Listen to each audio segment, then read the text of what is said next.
খিনি সংৰক্ষিত বনাঞ্চলত উচ্ছেদ অভিযানৰ বাবে আৰু তাৰ বাবে ইতিমধ্যে ব্যাপক নিৰাপত্তাৰক্ষীও মোতায়েন কৰা হৈছে ব্যাপক নিৰাপত্তা বেষ্টনী গঢ়ি তোলা হৈছে পাইকান সংৰক্ষিত বনাঞ্চলত 1038 বিঘা ভূমিত বেদখলমুক্ত কৰাৰ পিছত এইবাৰ গোৱালপাৰা জিলা প্ৰশাসন সাজু হৈছে ৰাক্ষসখিনিৰ উচ্ছেদক লৈ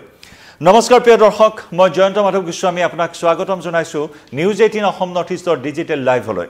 বেদখলৰ বিৰুদ্ধে চৰকাৰ যথেষ্ট কঠোৰ হৈছে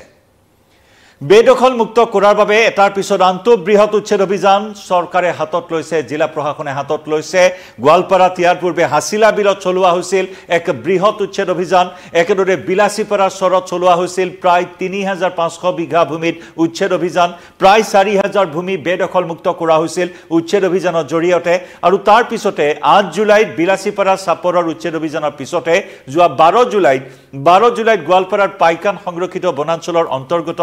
আখুডুবি বেদবাৰী আৰু বিদ্যাপাৰাত থকা প্ৰায় 1100 পৰিয়ালক উচ্ছেদ কৰা হৈছিল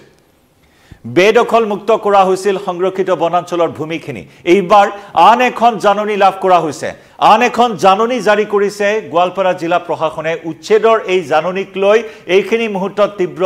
আতংক বিৰাজ কৰিছে উচ্ছেদৰ এই জাননী লাভ কৰাৰ লগে লগে অঞ্চলবাসীৰ মাজত তীব্ৰ প্ৰতিক্ৰিয়াৰ সৃষ্টি হৈছে দল সংগঠনে তীব্ৰ প্ৰতিক্ৰিয়া প্ৰকাশ কৰিছে আৰু সমান্তৰালকৈ আৰক্ষীয়ে টহল দিছে নিৰাপত্তাৰক্ষীয়ে টহল দিছে এতিয়া ব্যাপক বেষ্টনী নিৰাপত্তাৰ গঢ়ি তোলা হৈছে সমগ্ৰ অঞ্চলত প্ৰস্তাৱিত ৰাক্ষসখিনি সংৰক্ষিত বনাঞ্চল ইতিমধ্যে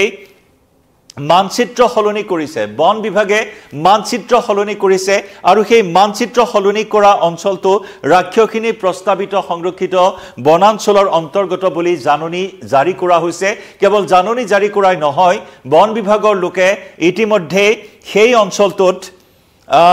ৰঙা নিশান পুতি দিয়া হৈছে ৰঙা নিশান পুতি দিয়া লগতে চিহ্ন অংকন কৰিছে অৰ্থাৎ ৰঙা নিশান আৰু চিহ্ন অংকন কৰি সেই স্থানত যে বেদখল কৰা হ'ব তাৰ সমান্তৰালকৈ জাননী প্ৰেৰণ কৰা হৈছে স্বাভাৱিকতে পাইকানৰ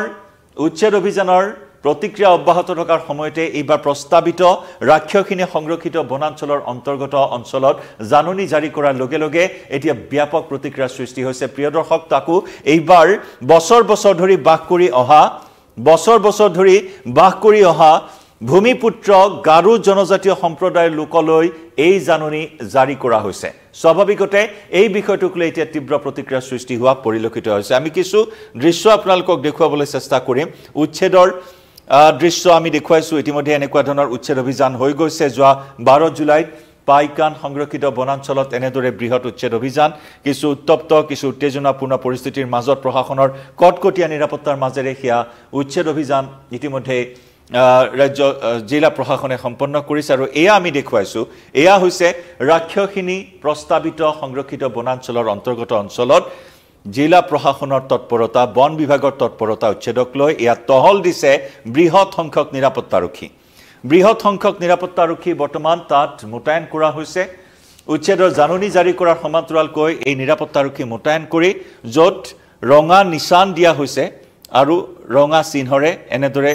অংকন কৰা পৰিলক্ষিত হৈছে ৰঙা নিশান লগতে চিহ্ন অংকন কৰি দিয়া হৈছে এই চিহ্ন অংকন আৰু ৰঙা নিশান দিয়াৰ পিছতে ৰাইজৰ মাজত তীব্ৰ প্ৰতিক্ৰিয়াৰ সৃষ্টি হোৱা পৰিলক্ষিত হৈছে ইতিমধ্যে আমি উল্লেখ কৰিছো এয়া হৈছে বছৰ পূৰ্বৰ পৰাই ভূমিপুত্ৰ গাৰো জনজাতীয় লোকসকলে বসবাস কৰি অহা এটা অঞ্চল এই অঞ্চলটো হৈছে গোৱালপাৰাৰ বলদমাৰী চৰ গাঁও পঞ্চায়তৰ হেলাপাখৰি গাৰুপাৰা ৰাজহ গাঁও এয়া হৈছে য'ত জাননী জাৰি কৰা হৈছে এয়া হৈছে গোৱালপাৰাৰ বলদমাৰী চৰ গাঁও পঞ্চায়তৰ হেলাপাখৰি গাৰুপাৰা ৰাজহ গাঁও য'ত নেকি বছৰ পূৰ্বৰে পৰা ভূমিপুত্ৰ গাৰো জনজাতীয় লোকসকলে বসবাস কৰি আহিছে ইতিমধ্যে কোৱা হৈছে যে বন বিভাগে মানচিত্ৰ সলনি কৰিছে মানচিত্ৰ সলনি কৰি সেই অঞ্চলটো ৰাক্ষসখিনি প্ৰস্তাৱিত সংৰক্ষিত বনাঞ্চলৰ অন্তৰ্গত বুলি জাননী জাৰি কৰিছে আৰু যাক লৈ এতিয়া আতংকই এই মুহূৰ্তত খেদি ফুৰিছে এইসকল লোকক শেহতীয়াকৈ খিলঞ্জিয়াৰ বিৰুদ্ধে শেহতীয়াকৈ সংখ্যালঘু লোকৰ ওপৰত উচ্ছেদ অভিযান চলোৱাৰ যি বিতৰ্ক বা যি ধৰণৰ ৰাজনীতি চলি আহিছে তাৰ সমান্তৰালকৈ ৰাজ্য চৰকাৰ বেদখল মুক্ত কৰিবৰ বাবে বদ্ধপৰিকৰ হৈছে চৰকাৰী ভূমি সংৰক্ষিত বনাঞ্চল চৰকাৰী ভূমি সংৰক্ষিত ভূমি সকলোখিনি বেদখলমুক্ত কৰাৰ বাবে চৰকাৰ বদ্ধপৰিকৰ হৈছে গতিকে শেহতীয়াকৈ যে উচ্ছেদ অভিযানক লৈ এক উত্তপ্ত পৰিস্থিতিৰ সৃষ্টি হোৱা পৰিলক্ষিত হৈছে তাত সংখ্যালঘুৰ অঞ্চলত উচ্ছেদ অভিযান চলোৱাৰ সময়ত যি ধৰণৰ বিক্ষিপ্ত হিংসাত্মক ঘটনাৰ সংঘটিত হোৱা দেখিবলৈ পোৱা হৈছে তাৰ সমান্তৰালকৈ খিলঞ্জিয়াই স্বইচ্ছাই ভূমি এৰি দিছে জাননী জাৰি লাভ কৰাৰ পিছত লখিমপুৰৰ ক্ষেত্ৰত সেই দৃশ্য দেখিবলৈ পোৱা হৈছিল কিন্তু বিলাসীপাৰা আৰু পাইকানত চলোৱা উচ্ছেদ অভিযানৰ সময়ত একাংশ লোক হিংসাত্মক ৰূপ ধাৰণ কৰিছিল উত্তেজিত হৈ পৰা পৰিলক্ষিত হৈছিল গতিকে এইবাৰ ৰাক্ষসিনীৰ প্ৰস্তাৱিত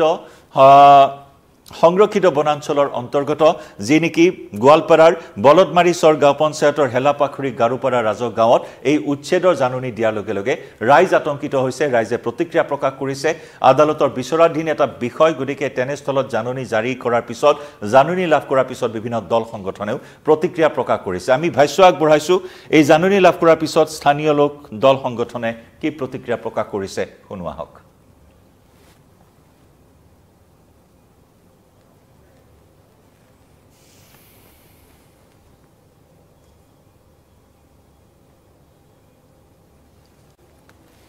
একচুয়ালি তো আমার রাইট আছে আমি জঙ্গলত তো থাকিব কারণে আমার রাইট আছে তার ভিতৰত তো মানে মেপটো হলনি কৰি হতে কিহৰ কাৰণে আমাক নোটিছ দিছে বা আজি এপেক্সনৰ কাৰণে মাৰ্কিং কৰিছে সেইবিলাক আমি নাজানো আমি ইটোৱে CM ছাৰৰ ওচৰত ৰিকুৱেষ্ট কৰোঁ যে আমাৰ ৰেভিনিউ ব্লেছটো যাতে এৰি থৈ যায় এইখিনি আমি ইয়াৰ ওচৰত ৰিকুৱেষ্ট কৰোঁ আৰু আমাৰ আমি য'ত বসবাস কৰি আছোঁ এইটো আমাৰ হেলাপাখুৰী ৰেভিনিউ ব্লেছ হয় আমি বলদমাৰী পঞ্চায়তৰ আণ্ডাৰত থকা মানুহ আমি স্কুল ঘৰ বা গীৰ্জা ঘৰ আমি ইফালে বনোৱাৰ কাৰণটো হ'ল যেতিয়া আকৌ ৰেভিনিউটো চাৰ্ফাৰবিলাকে যেতিয়া ৰবৰ খেতি কৰিব আহিছে তেতিয়া ইহঁতে আকৌ ৰেভিনিউটো বঢ়াই দিয়া হিচাপত সেই মেপ হিচাপত আমি যাতে গৰ্ভস্থানো বনালোঁ আৰু স্কুলো ইয়াতে বনালোঁ আৰু গীৰ্জাঘৰো বনালোঁ আৰু একচুয়ালি আমাৰ এইটো পুৰাণা মাটিগিলা পুৰাণা বাটাই আছিলে আমাৰ আবুহাটৰ হিচাপত আমি নিশ্চিন্তাই মানে বনাইছোঁ আৰু কি সেইবিলাক আতংক সৃষ্টি কৰাই হ'ল মেইন কাম কাৰণ তেওঁলোকে এইটো কথা জানে যে এইটো হাইকোৰ্টৰ বিচাৰি ঋণ আছে এতিয়ালৈকে কোনো সিদ্ধান্ত হোৱা নাই কিন্তু তেওঁলোকে জানি বুজি মানুহৰ মাজত আতংক সৃষ্টি কৰাৰ কাৰণে এইবিলাক কৰ্মকাণ্ড তেওঁলোকে কৰি আছে আমি ইয়াত তীব্ৰ প্ৰতিবাদ জনাইছোঁ কিন্তু কথা হ'ল কি যে তেওঁলোকে যিহেতু পাইকানত উচ্ছেদটো শেষ কৰিলে গতিকে সেই পুলিচখিনি আনি ইয়াতে ৰাখি এনে এটা সন্ত্ৰাস সৃষ্টি কৰিব যে মানুহবিলাক যে নিজে নিজে পলাই যায় ইয়াৰ পৰা এইটো হৈছে মূল কথাটো গতিকে ইয়াৰ বিৰুদ্ধে আমি প্ৰতিবাদ কৰিম অহা 15 জুলাই আমি DC সন্মুখত 2 ঘণ্টা আমি এটা অৱস্থান ধৰ্ম কৰিম বৰ্বভাৱে যে উচ্ছেদ কৰিছে তাৰ বিৰুদ্ধে আমি প্ৰতিবাদ কৰিম আমি ৰাইজক আহ্বান কৰিছোঁ যে আমি শান্তিপূৰ্ণভাৱে আমি কৈছোঁ ইয়াতে নহয় বিভিন্ন ঠাইত তেওঁলোকে এই ধৰণৰ অমানৱীয় উচ্ছেদ কৰি আছে আদৱানী আম্বানীক আজি আদানীক মাটি দিয়াৰ কাৰণে পৰিকল্পনা কৰি আছে সাধাৰণ মানুহক আজি তেওঁলোকে দিয়া নাই সেই মাটি আজি যিটো বাতৰিকাকত ওলাইছে যে বিঘা প্ৰতি মাত্ৰ 1 টকাত মাটি দি আছে আৰু আমাৰ খিলঞ্জীয়া মাটিক তেওঁলোকে দি আছে মাত্ৰ 1 কথা 10 লেচা মাটি আৰু তেওঁলোকক হাজাৰ হাজাৰ বিঘা মাটি দি আজি আমাৰ এই খিলঞ্জীয়াৰ বিৰুদ্ধে তেওঁলোকে সিদ্ধান্ত লৈছে আমি ইয়াত তীব্ৰ প্ৰতিবাদ জনাইছোঁ একচুয়ালি তো আমাৰ ৰাইট আছে আমি জঙ্গলত তো থাকিব কাৰণে আমাৰ ৰাইট আছে তাৰ ভিতৰত তো মানে মেপটো হলনি কৰি হতে কিহৰ কাৰণে আমাক নোটিছ দিছে বা আজি এপেক্সনৰ কাৰণে মাৰ্কিং কৰিছে সেইবিলাক আমি নাজানো আমি ইটোৱে CM ছাৰৰ ওচৰত ৰিকুৱেষ্ট কৰোঁ যে আমাৰ ৰেভিনিউ ব্লেছটো যাতে এৰি থৈ যায় এইখিনি আমি ইয়াৰ ওচৰত ৰিকুৱেষ্ট কৰোঁ আৰু আমাৰ আমি য'ত বসবাস কৰি আছোঁ এইটো আমাৰ হেলাপাখুৰী ৰেভিনিউ ব্লেছ হয় আমি বলদমাৰী পঞ্চায়তৰ আণ্ডাৰত থকা মানুহ আমি স্কুল ঘৰ বা গীৰ্জা ঘৰ আমি ইফালে বনোৱাৰ কাৰণটো হ'ল যেতিয়া আকৌ ৰেভিনিউটো চাৰ্ফাৰবিলাকে যেতিয়া ৰবৰ খেতি কৰিব আহিছে তেতিয়া ইহঁতে আকৌ ৰেভিনিউটো বঢ়াই দিয়া হিচাপত সেই মেপ হিচাপত আমি যাতে গৰ্ভস্থানো বনালোঁ আৰু স্কুলো ইয়াতে বনালোঁ আৰু গীৰ্জাঘৰো বনালোঁ আৰু একচুয়ালি আমাৰ এইটো পুৰাণা মাটিগিলা পুৰাণা বাটাই আছিলে আমাৰ আবুহাটৰ হিচাপত আমি নিশ্চিন্তাই মানে বনাইছোঁ আৰু কি সেইবিলাক আতংক সৃষ্টি কৰাই হ'ল মেইন কাম কাৰণ তেওঁলোকে এইটো কথা জানে যে এইটো হাইকোৰ্টৰ বিচাৰি ঋণ আছে এতিয়ালৈকে কোনো সিদ্ধান্ত হোৱা নাই তেওঁলোকে জানি বুজি মানুহৰ মাজত আতংক সৃষ্টি কৰাৰ কাৰণে এইবিলাক কৰ্মকাণ্ড তেওঁলোকে কৰি আছে আমি ইয়াত তীব্ৰ প্ৰতিবাদ জনাইছোঁ কিন্তু কথা হ'ল কি যে তেওঁলোকে যিহেতু পাইকানত উচ্ছেদটো শেষ কৰিলে গতিকে সেই পুলিচখিনি আনি ইয়াতে ৰাখি এনে এটা সন্ত্ৰাস সৃষ্টি কৰিব যে মানুহবিলাক যে নিজে নিজে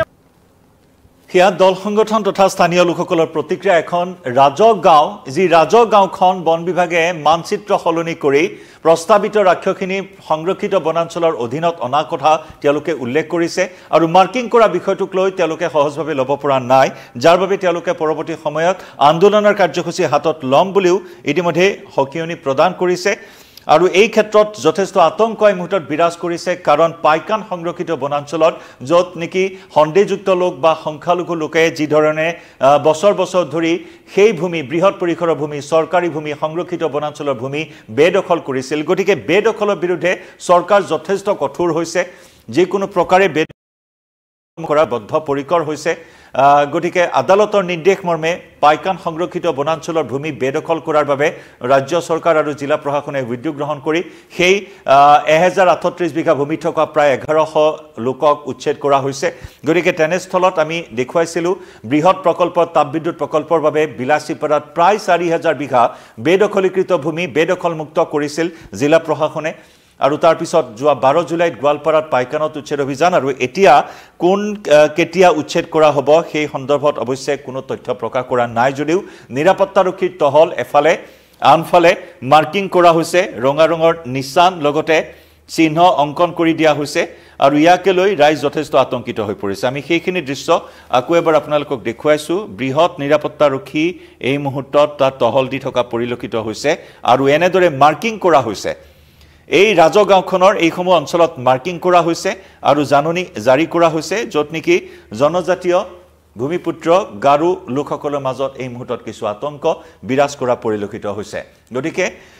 পৰৱৰ্তী সময়ছোৱাত এই ক্ষেত্ৰত কি সিদ্ধান্ত গ্ৰহণ হয় আদালতৰ কেনেকুৱা ধৰণৰ নীতি নিৰ্দেশনা থাকিব যেহেতু আদালতৰ বিচাৰাধীন হৈ থকা এটা বিষয় বুলি কোৱা হৈছে সেয়া লক্ষণীয় হ'ব গতিকে তাৰিখ বা সময় যদিও বা উচ্ছেদৰ নিৰ্ধাৰণ কৰি দিয়া হোৱা নাই কিন্তু জাননী জাৰি আৰু এই মাৰ্কিং কৰা বিষয়টোক লৈ ৰাইজ এই মুহূৰ্তত আতংকিত হৈছে জনাই যাম প্ৰতিটো খবৰ এই মুহূৰ্তত লাইভৰ পৰা বিদায়